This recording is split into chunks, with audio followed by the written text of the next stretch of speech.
Okay, so we are just 3 games away from the end of this course on the Dutch Leningrad. Please let me know if you think that this idea works or not. I think I gave you enough examples or role model games to cover all the situation with the Dutch Leningrad. The game we are going to see today is Bates Richard 2371 against Conquest Stewart 2546. Conquest Stewart, clearly Grandmaster level. This was the British Chess Championship in 2001, I think. Probably it was a team championship, I don't know. D4, F5. Knight f3, knight f6. Now the advantage of the Dutch and the Dutch Leningrad is the fact that there is a slight asymmetrical pawn structure that maybe give rise to possible attack or imbalances that you can use to actually win the game. G3, G6, or to gain an advantage. Bishop G2, Bishop G7, Castle, Castle, and once more we see this strange move that we saw in the previous game, B4, to which we answer D6, Bishop B2, and here there is H6. H6 a very interesting move because it means that black doesn't want white to be able to play knight g5, but with H6 you create a weakness here, right? A weakness because it cannot be protected by another pawn.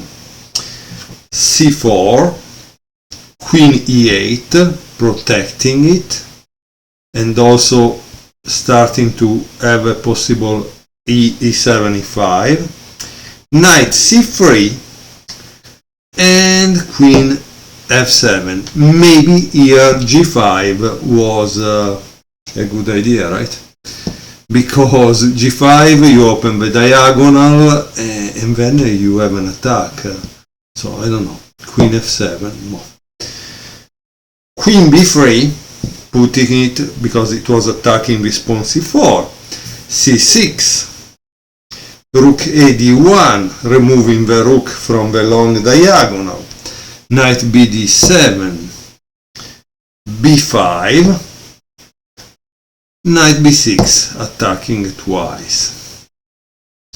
B takes C6, B takes C6. And now there is D5.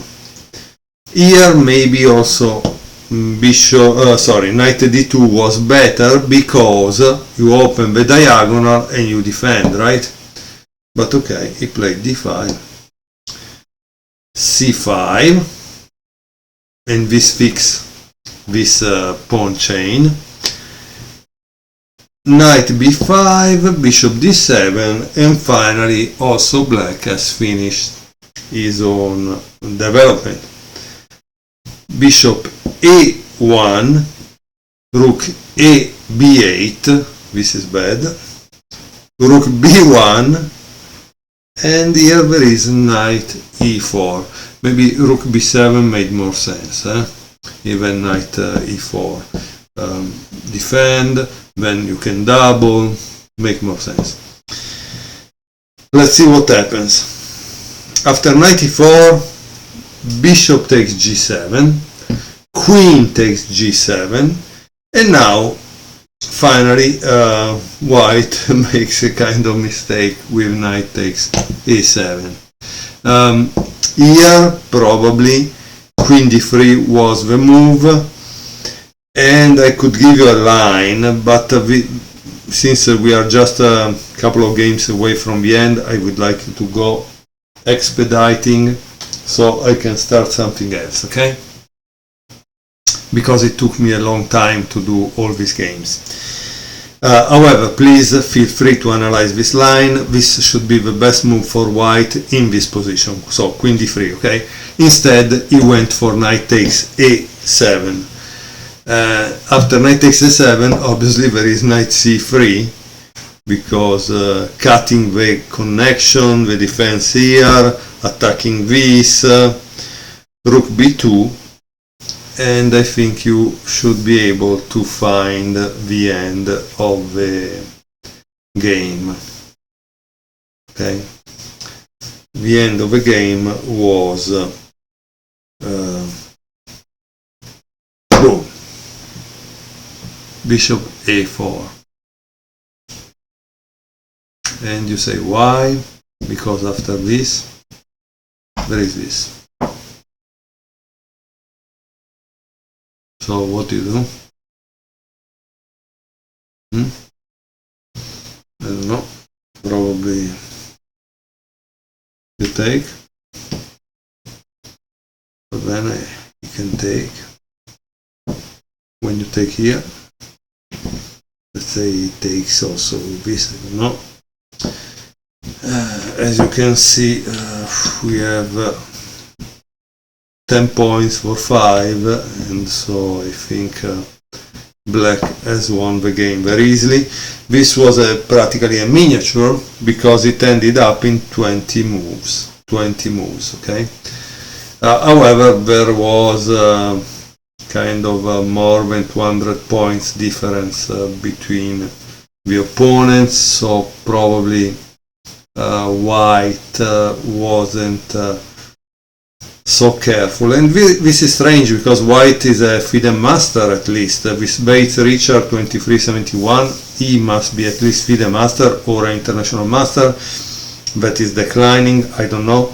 But the point is he lost in 20 moves. And I know that international master and FIDE master are very, very good, very, very dangerous. So, because once I witnessed a match between a FIDE master and a national master of USCF, the national master was totally annihilated in that match, and the FIDE master wasn't an active tournament player like the national master, so that shouldn't let you think. Thank you very much for watching, and let's go to the next 2 games so we can finish this course.